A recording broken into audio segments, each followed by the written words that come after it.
Log on, tune in, find out. Another good idea from Cambridge.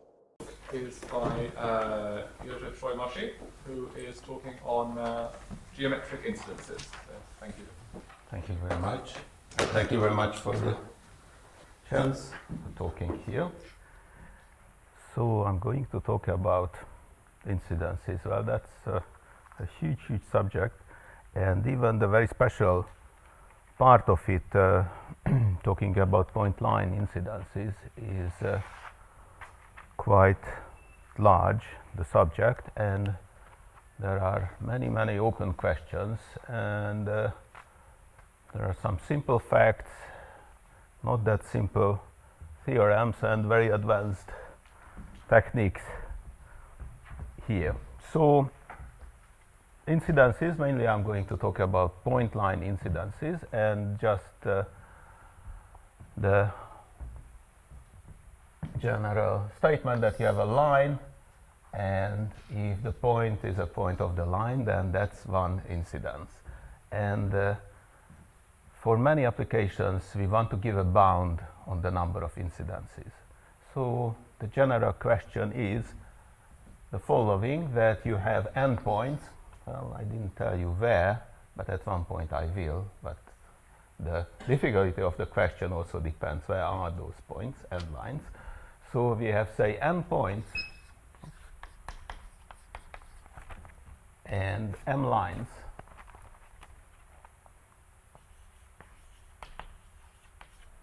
What is the maximum number of incidences between the points and lines? So by incidences, well, I will use this notation. I will stand for the number of incidences, and I is just the number of point line pairs, so that the point is from the line. Good. Parentheses around the ordered pair. I'm sorry about that. Now it's correct. Yeah, good. So typically our bound is to find an upper bound on such incidences. So the usual task is to find upper bound. So upper bounds. Find upper bounds on I.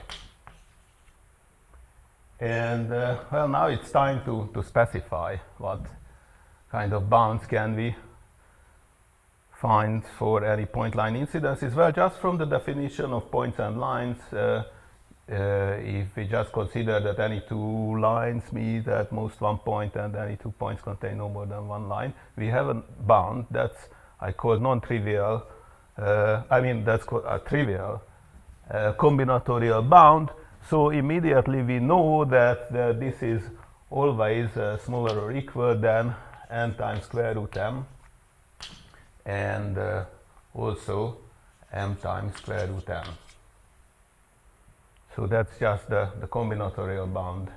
But we want to do something better. Much. Lower term. Sorry? It's lower term, right? N root m plus m. Yeah, so let us suppose for most of the applications, I think we should suppose that we have this bound, that they are not far from each other. But yes, there are some lower order terms, but the upper bound I think still holds, yes? N plus m. One point in many lines going through it, for example. Yes. Good. So where are we now? Yes. So where there are certain places where I won't talk about bounds over finite fields. However, that's a very interesting subject, and if you see, there are some non-trivial bounds. The Bourgain-Katz-Tau bound on some products gave also bound on point line incidences over finite fields, but that's somehow. So here today I'm planning to talk about zero characteristics only. So You can ask questions Euclidean plane, or what is much more difficult, the complex plane, or in 3D, or well, you can always ask, and sometimes it's even easier to ask things over the projective plane. So let me write just as the most general one I'm going to talk about is the three-dimensional projective plane. So, based on various conditions, you can give different bounds on point line incidences.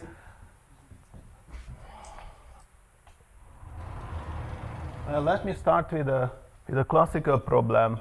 When we talk about point line incidences, then probably the oldest problem is a puzzle asked by Sylvester in the 19th century. And he asked the following question, that if you have, say, n lines and they won't form a pencil, then you will always find two lines which goes through exactly, you will always find a point which is incident to exactly two lines. Now, as I said, it's not true. So that's the first statement, because I didn't say if it's the real plane or not. It should be the real plane. Over C2, it's not true. So the statement is that Sylvester, so I write it Sylvester Valley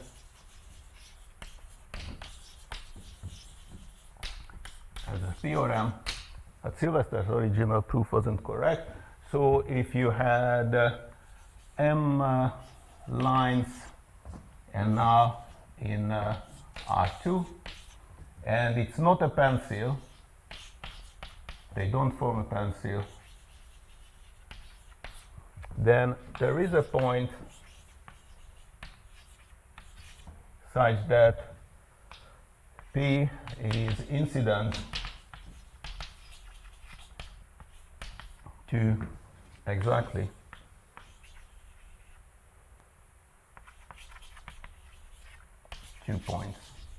two lines, sorry. So you will find, or the dual, which is also formulated well in various places, that if you have n points and they are not all collinear, then you will find 2 points such that the line defined by the 2 points contains no other point there. Yeah, so this is not difficult to prove. There are some nice proofs. Actually, so like many proofs in point line incidences, you can use the structure, and you have to use the structure of R2. And the key property that if you have a line that will divide your plane into two parts, which you can't claim in C2. So that's the difficulty. What can you say in C2? So let me just state a similar problem in C2. So probably Sylvester's motivation to this question was the fact that in C2 that's not true. And but what is true in C2? So there is an elementary proof, but it's a very recent one, to show that there will be at least one point which is incident to not more than two lines. So at least two and not more than three. But that's a yes, so what was Sylvester's theorem? So if you state, or let's see the dual, that among n points you will always find two, such that the line defined by the 2 points contains no more than one other point. And that's sharp in a sense that there are configurations where any pair of points, the line of any pair of points contains a third one. Now I won't show even the simple proof, because the simple proof is also complicated. So there is an elementary proof, if you are interested, proved by Elkis, and Pretorius and Konrad Sonepol in 2008. But it was proved before. Actually, there is a beautiful inequality of Hirzebruch. So I just write it. Hirzebruch, sorry. Which says that if you have an arrangement of lines, and now you count, or you denote the number of points which are incident to exactly 2 points by T2, 3 points by T3, so on, then T2 plus T3, so the number of points which are incident to exactly 2 points, and the number of 2 lines, and the number of points which are incident to exactly 3 lines is larger or equal than K plus T5. Well, I used M for the number of lines. M is the number of lines. M plus T5 plus 2T6 plus 3T7, so on. And from this inequality, you see that not only 1 but more points there will contain 2 or 3. I mean, will be incident to 2 or 3 lines. Now, this is a difficult inequality. It follows. I mean, yes, it follows from another inequality of Miyaoka and Yau, and it has an improvement. So actually, Miyaoka improved it or generalized it, and that's the last thing I'm going to say about this approach. So in 3D, if you have an arrangement of lines, then you can consider a surface which contains those lines. And well, as we will see for our applications, we will search for the minimum degree surface which contains those lines. So here's inequality. So suppose that we have a surface FD.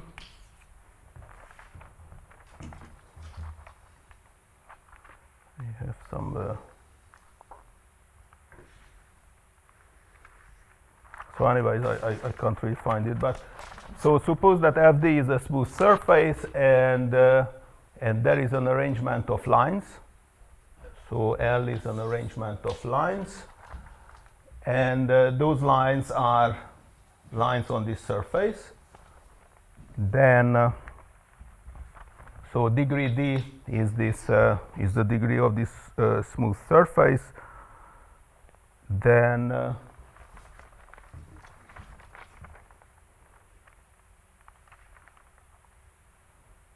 anyways, it's almost like this, but with an error term. Then T2 plus T3 is larger or equal than some degree D times M plus the same thing. 7 plus so on, minus, you have to adjust it with the degree, it's D times D square plus 1.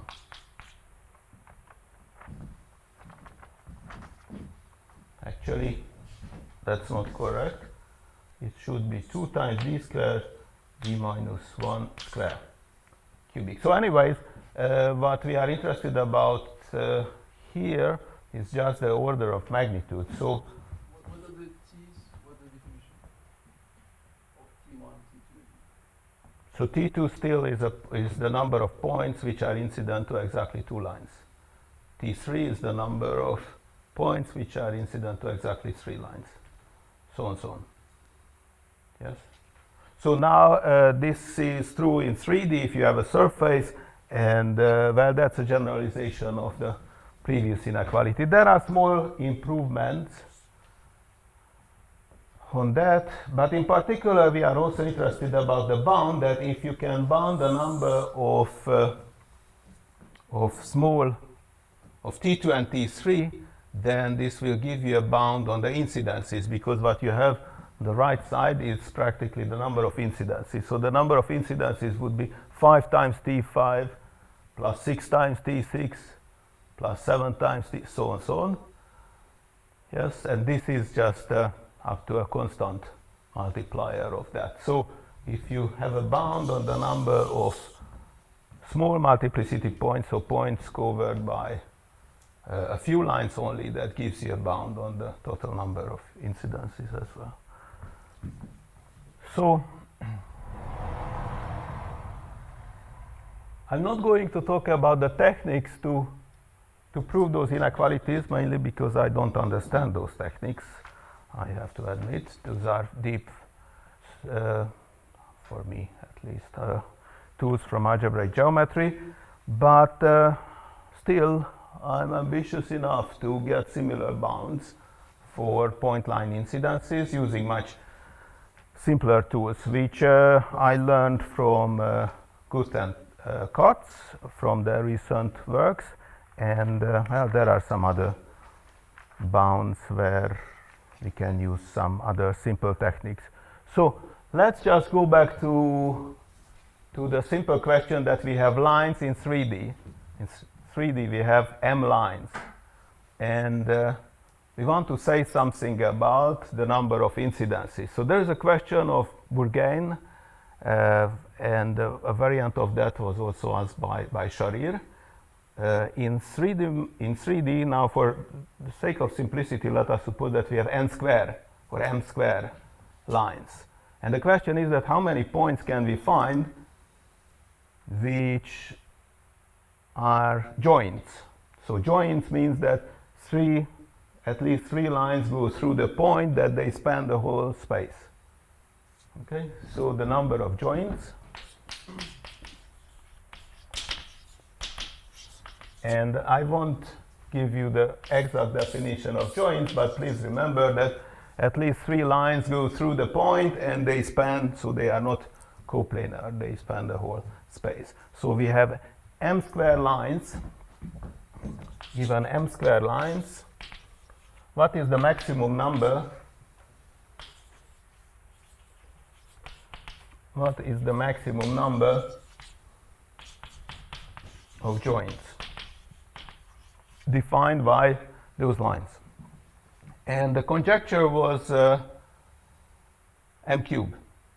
And you easily, so you see that m cube is easy to achieve. Just take a cube, an integer grid, 3-dimensional integer grid, like a cube, and take the lines from 3 directions. You have m cube points, and well, roughly m square, 3 times m square lines, and each point is incident to 3.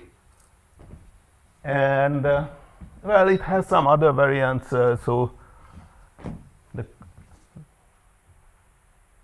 So the conjecture is that this is not more than m cube. So that was the conjecture, and now it's a theorem of Guth and Katz.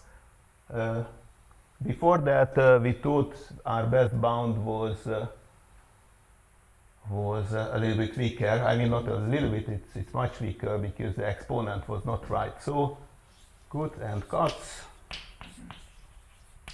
proved that the number of joints is smaller or equal than some constant times m cube. And let's see a simple proof for that. So as I said, the proof will go like this, that take the lines, take the minimum degree surface which contains the lines. That's good. Now we will see what the degree of such a surface should be. We will see it's not much more than the number of lines. It's actually somewhere there. And this surface is minimal, but this surface contains many joints. Now the joints are points of singularity. So remember, this surface contained all the lines. Now, if all lines had many singularities, that would mean that if you see that in singularities, the gradient vector is 0. So then, say the x derivative would contain that line also. If you had more than the degree number of joints on a line, that means that that's a singularity, and because the degree of the surface is small, then say the x partial derivative will always contain this line by Bézout theorem. But that would contradict to the minimality of the surface. I said that find the minimum degree surface which contains all lines. So what we can say is the following, that if we have a surface and it's a minimum degree surface which contains all the lines, then we know that there is a line which contains less than d, not more than d joints, yes? So if FD is a surface with minimum degree, with minimal d,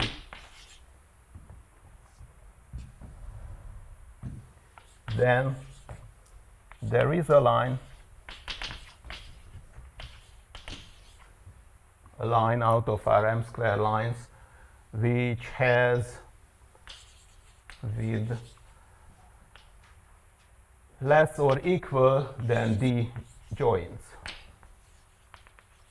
Actually d minus 1. So again, it's just a simple statement. Take the minimum surface which contains all the lines, and because of the minimality of the surface, there should be one line which contains no more than the degree number of singularities, and every joint is a singularity. Otherwise, it's also a line of the first derivative, yes? And that has lower degree. So that would be a contradiction.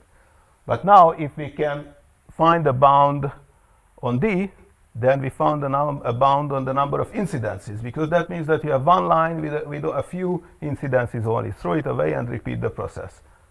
Okay? So you will see that actually all lines have no more than, if you see the number of incidences, that's no. So typically a line contains less than D. So the remaining question is that what is the degree you need? What is the minimum degree surface which contains, now just find any bound, any reasonable bound on the degree of a surface which contains all lines. So we have n square lines. It's a three-dimensional surface. It has, well, in magnitude about d cube terms, the polynomial, yes? So we have roughly d cube coefficients, and those are the unknowns. Now the fact that it contains a line will give you a constraint, will give you a linear equation, will give you d linear equations on the coefficients. So let's see this. So again, the question which we are trying to solve now, which I'm trying to solve now, is that what is the degree we need in order to contain at least a given number of lines. So for this moment, just let's say that the number of lines is n, and but it doesn't matter if it's a real or complex, it makes no difference here, but just see that we have m lines in R3, and my question is that what is the degree? So find the minimum d, or a good bound on D, such that the degree of Fd contains all lines. And well, a line is nothing else. You can just say that this is, say you can find a parameterization, it's t a1 times t plus b1 and a2 times t plus b2. And so Fd, the number of coefficients, is about d cube. Yes, we don't care about the so d cube coefficients. And if you plug in this to x, to y, and to z, then you have a polynomial of t of degree d. Yes, and you know that it should vanish, so all coefficients should be 0. That's a linear equation on the coefficients of fd. Yes? So the condition that the surface contains this line means nothing else that if you substitute this line like this to the corresponding coordinates, then everything will vanish. So the coefficients will be 0. So you have d coefficients here, yes, or d plus 1, doesn't matter. So it means that we have m times d linear equations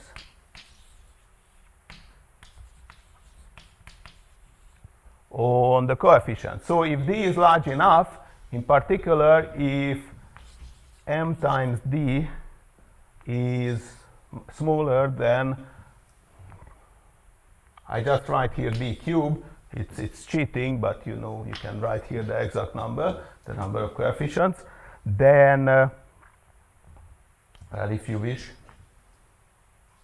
d plus 3 choose 3, but I keep d cube. Then there is a surface, then there is a non-trivial solution for the coefficients. So we conclude that if the degree is about, so if m is about d square,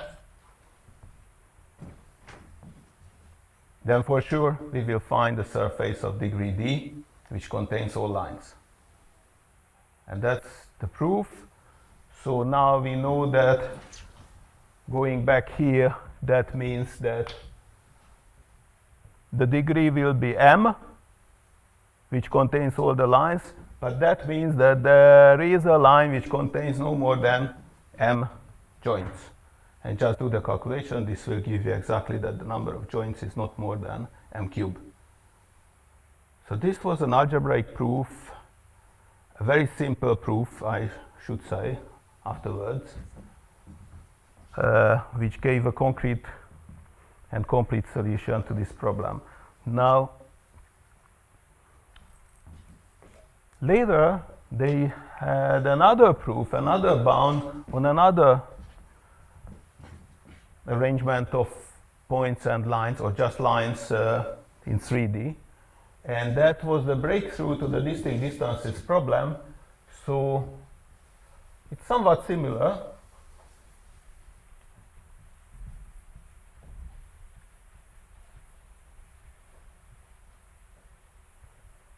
But here is the statement that suppose that we have again m square lines in 3D, so the very same thing. But now we are not talking about singularities or anything like that. Now we want to count the number of points where two lines meet. So just see the points defined by this arrangement of lines. So again we have n square lines, or m square lines. Now the statement is not that immediate to say that, okay, the number of points defined by, so again I say that a point is defined by this arrangement of lines if it's a crossing point of at least two lines. So I can't say now that the number of points defined by m square lines is not more than m cube, because that won't be true. The simplest example is just the plane that just take the lines n half, then of course there is some n square points. So if we allow that the lines lie in a plane, which was not a problem previously because we were talking about singularities, joints, so it's itself guaranteed the three-dimensionality. So then we have a problem, so we want to avoid that. And this is not the only problem. You know maybe other surface where you have many lines meeting in points. So those are the ruled surfaces.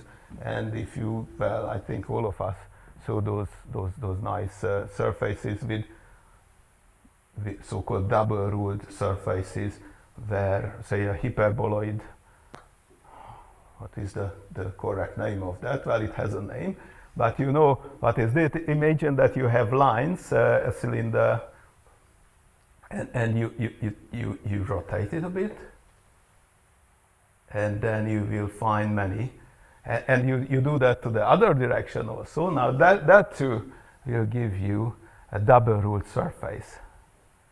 So again, you have a circle and another circle, and you have a set of lines.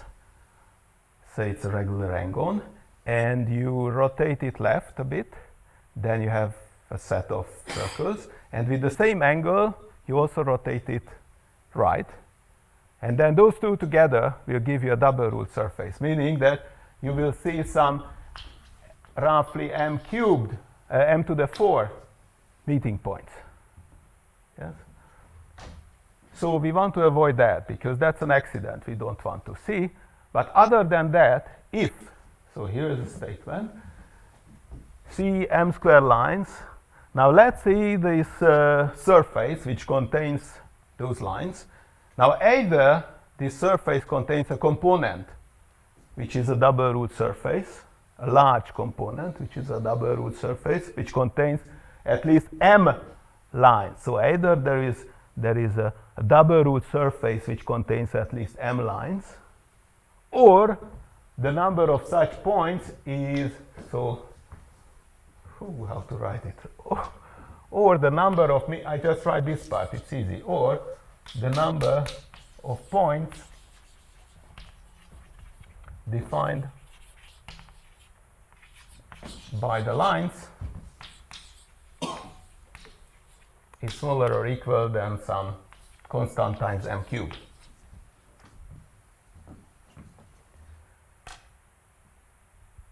Now this is an amazing result. This was asked by Elekes first, as far as I know, and he asked it because he knew that this would be the key for the distinct distances problem.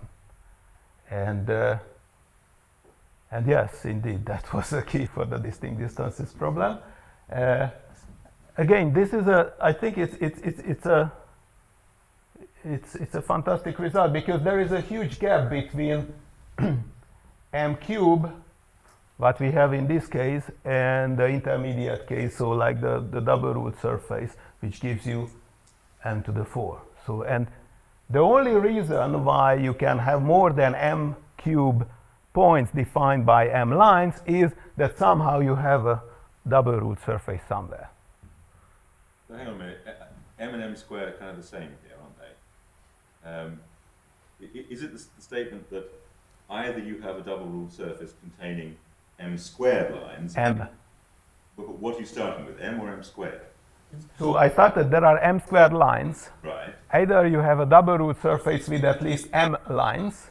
Really, oh, it really is that? Okay. Yeah, That's the most extraordinary bit to me. Constant times m. yeah. Because somehow that also means that you can't combine them nicely. I mean, yeah, Yeah, I know, that to me seems even more extraordinary. So yes,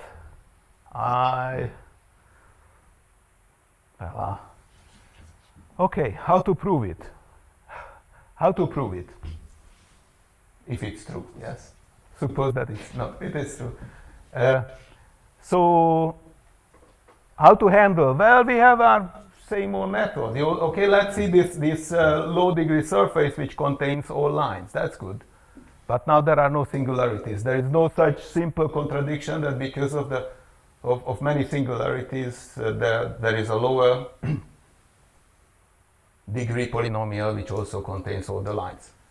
So what they did is to notice that whenever you have such a a meeting point? Well, that's not a singularity, but you can define, or there are so-called Fleck-node polynomials, which would sense how close to a line to one direction your surface is. So if you see the directional derivative, take this polynomial fd. It contains all the lines. So it will contain those lines. So of course, if you take the directional derivative along the line, then that will, even if you see the third order, so the first order, second order, third order directional derivatives, they will vanish. Yes, so at least you have something. And when you have this equation, so you want, see just the following thing. Whenever you see one point of a line, then there will be an equation. Well, the equation, so it's fx, y, z, your polynomial, which the zero set of the polynomial is there, and 3 directional derivatives. So you have the vector, the direction, which you don't know, 3 unknowns. Well, actually, that's only 2, yes, because it doesn't matter what is the length of the vector. So for the directional derivative, 2 unknowns, and the 3 unknowns were like x, y, z. What else?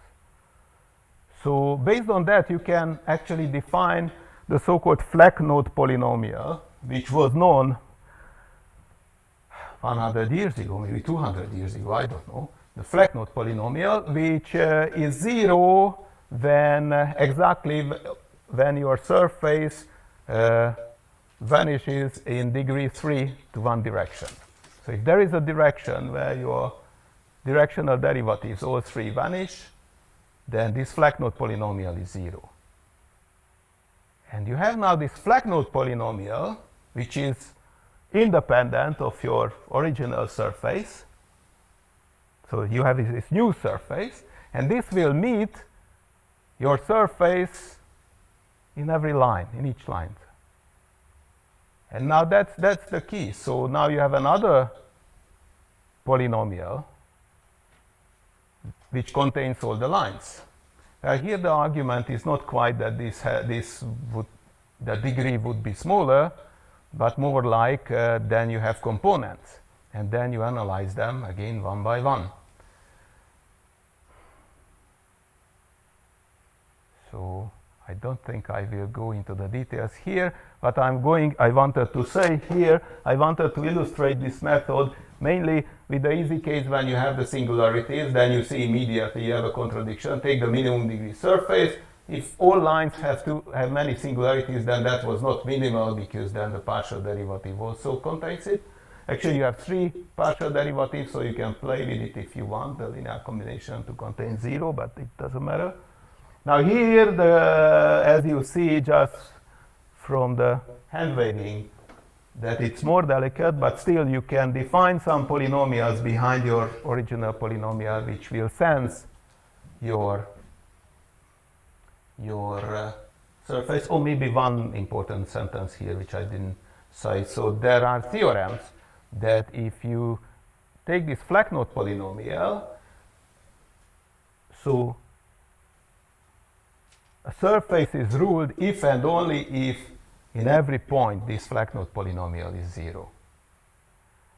So now if you have a large intersection with lines, then you know that it has a large component which is a ruled surface. Not double ruled yet, but ruled surface. And if you have too many incidences there, then it should be double ruled. So that's the way to go further. And maybe I should. So talking about various things. So algebra is not new. There were some works, but now apparently you can do similar things using just something less involved methods. So this is the first part. When you want to do incidences, when you want to bound incidences, then you need some kind of global bounds. So here, if you see the average multiplicity of one point is more like 2 or 3, something small. But what do you do if you go back to see the original question, which I think I erased already, what is the number of incidences between points and lines?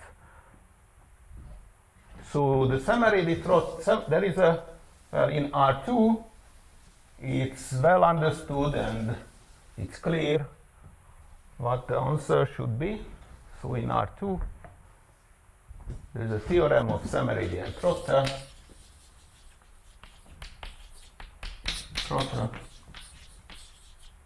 which says that the number of incidences is bounded by some constant times n to the 2/3 times n to the 2/3. Error terms, but please remember I told you at the very beginning that n and m are not far from each other. And how to prove it? There are various proofs to prove this bound on the number of incidences, but all proofs somehow use the structure of the plane, or the fact that if you have practically Euler's formula. So there are variants to prove it. The original proof, like many proofs in incidence bounds, finds a partition. So you have your point set and your line set. Then there is a technique, the so-called cell decomposition. You want to give a bound on the number of incidences. Then what you do, depending on the range, on the number of points and lines, you can optimize it. You choose a cell decomposition. So first, just take a random sample of the lines that will already cut your plane into, if you choose some R lines, into some R square cells. And if you are lucky, then each cell contains the expected number of points. Well, usually you are not that lucky, but in any case. When you see the cell decomposition first, then you don't worry about the points, just take a sample of lines. And what you want is a property that a cell decomposition, that any cell will be intersected by just the expected number of lines, what you would expect. So what do you expect? You have some R lines, you have R square cells. In this decomposition, any other line will intersect no more than R cells. Okay? So let me repeat. So we want to find an R cut, say. Choose R lines at random. Good. Then the number of cells, so R lines independently at random. Then the number of cells is, well, it's R square. And now, after this cell decomposition, if you see any other line, this won't intersect more than R other cells. Yeah? There is no way to intersect more. Agree? It has I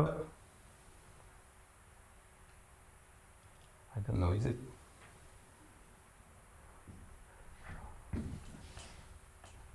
So there is a much more general theorem saying that,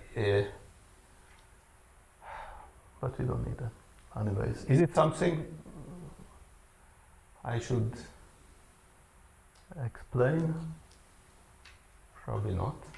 So anyways, if you have any partition of the plane using degree D curves, and say D is a constant, the algebraic curves, then they will give you, depending on D, there's a constant that the number of cells is C times D square, and no other degree D curve will intersect more than another C times D cells there.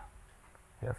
In 3D, if you do that by planes, then the R planes will give you R cube cells, and no other plane will intersect more than R square planes. Well, in any case, you can always think of kind of very regular partitioning, and whatever is true here, that's what you want to have here. So that's the key technique. Now, locally in a cell, when you have this cell decomposition, then if you have the expected number of points and lines, then there you just apply a trivial bound on the number of incidences. So if you can do this cell decomposition, then locally what you do is just you know that the number of incidences here, well, it's another n and m, but say, so you know if there are u points and v lines, and the number of incidences is not more than u times square root of v.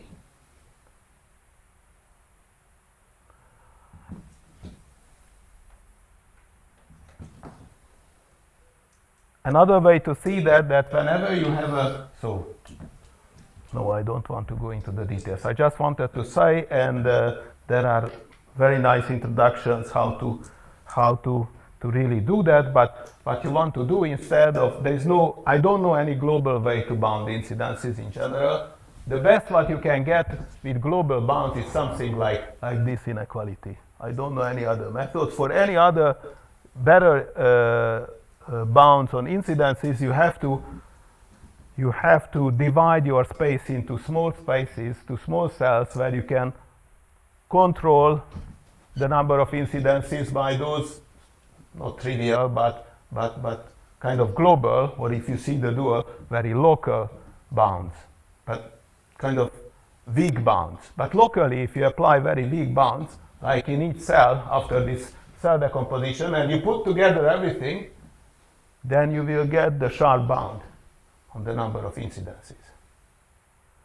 So for all incidence bounds, what you need is a good cell decomposition. And well, that's a problem in C2. You don't have this cell decomposition. For special point sets like Cartesian product, you can apply some tricks. So we gave bounds there, the similar bound, the sharp bound. But for general point sets, you can't really do that. Now, what can you do? And that's again the second part of this paper of Guth and Katz. What can you do in general when you have n points? So they introduced a new or old and new method for partitioning your space or plane or whatever you want. And that's applying Hem sandwich. So Hem sandwich theorem says that if in a d-dimensional space you have d sets, say they are finite sets, you can. So this is the discrete version. Then you will find a hyperplane which cuts all sets into half. So again, dimension k, the number of sets was k. So that's good. Now, how to use that for cell decomposition? Well, you have your point set. Then you can cut it half. That's a good cell decomposition so far. You can, well, it depends what is your dimension. You can continue, but for only a few steps, so you need something else. Now, what you can do is that you can move all points to a higher dimensional space. This is the so-called Veronese map. And there you apply the Hem sandwich, and you move it back. Now what you get now, instead of a plane, you have a polynomial. I can write it formally, and maybe I should, and I will. But I just want to tell you the story behind it. So that's a polynomial Hem sandwich, which works great. Again, what do? You want to divide your set, your, say, three-dimensional set or two-dimensional set, planar set, and now, well, the plane, you can do things. So we understand plane, but say in 3D, it's new. So suppose that you have just a point set and you would like to divide it into cells with the property what we want, that if you take another plane that won't intersect many cells, because then you can see everything locally, and then you can do the calculations and everything will work out finely. So what can you do? Well, as I said, in 3D, you can find one cut, which is good. Then the second one is still good, but now you have 4 sets. You can't guarantee that there is another hyperplane which will cut them nicely. So what you do, well, you can start, but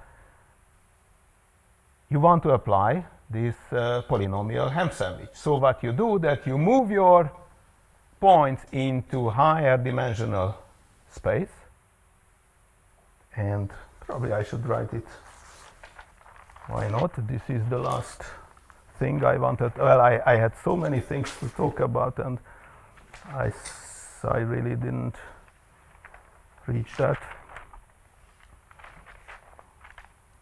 There are many open questions, but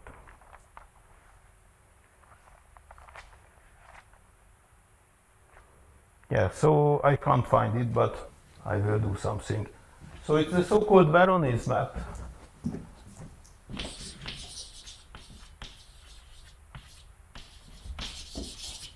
What one can use. And what is it? So we have our points, say, in our M, and we are looking for a map to our M. And so M is M plus D, choose D minus 1.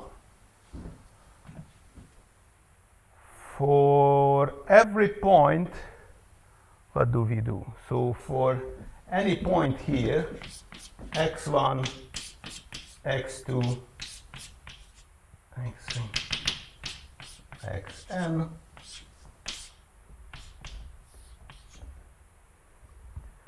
we will map it to x1 to the alpha 1 times x2 to the alpha 2 times xn to the alpha n. So this is just one point. We will map it to many points like this. So for every point where alpha 1 plus alpha n is smaller or equal than d.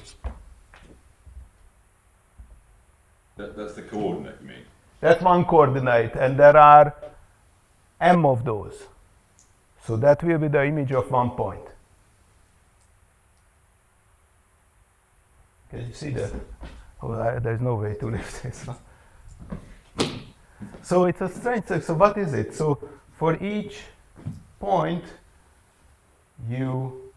so the point has n coordinates, and you map it to a very huge dimensional space. Yes? So that's the map. That's well defined. You can think of again this higher, I don't know how to think, well, probably many of you know this much better than I do. But the funny thing is that here, in this space, which has something to do with polynomials, but that's what I don't want to explain because okay. In this space, if you find now the plane which cuts it into two, I mean, which cuts your sets. You can have that many sets, so there you have m sets, a1, a2, am. There will be a hyperplane, halving them. Then if you see the coefficients of this plane, so you write this plane as like, you write ax plus by plus cz, so you have plus d. That would be the three-dimensional plane. So you just write it in linear form. Now,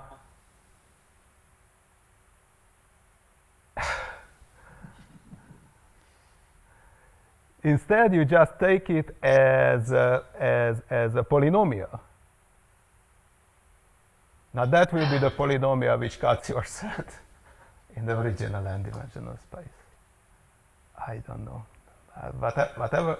So what I said should be true, and it is, but I don't know if it's clear or not. It is. I'm glad, thank you. Could you explain me, please? Well, if you stick coefficients in front of those monomials, you get a polynomial. Yes. I think that's really all there is to it. Yes. Yes. Now I agree. So, anyway, this is a technique. Now, still, this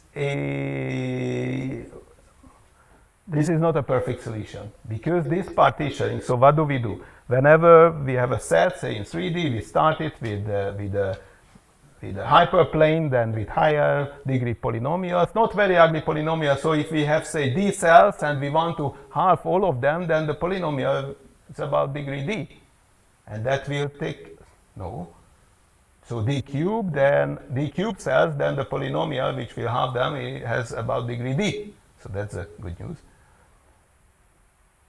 But the problem is that it might be that at one point, all points lie on this hyperplane. So it's not really halving, but containing. Because by halving, I meant that contains no more than half of the points. The two sides contain no more than half of the points. But of course, you can't avoid that all points may be on the hyperplane. And that's the case now that you have a given degree polynomial, but then similar techniques, what we show here, would work. In particular, you know that there are not many lines, so if a line has too many common points with this polynomial, more than the degree, then this is a line on the degree, and you can use some algebraic tools there. So this was a very brief and vague explanation of what's going on here, what is new about geometric incidences. I didn't have time to talk about open problems and what is old in geometric incidences, but thank you very much for your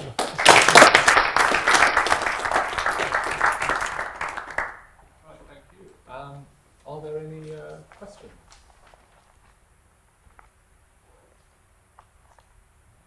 Maybe since you mentioned open problems, maybe you could tell us your favourite open problem.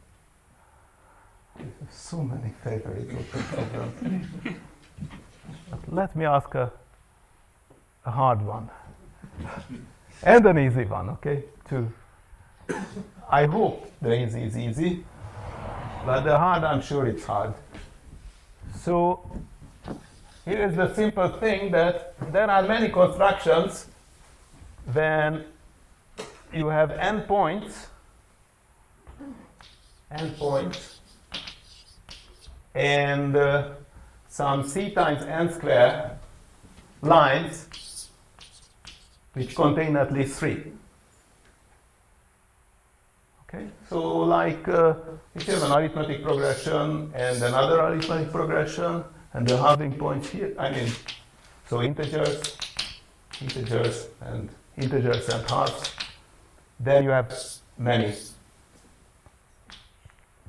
collinear triples. Or fancy, there are not many, so take an elliptic curve, and if you choose the right one, then you will find many collinear triples there.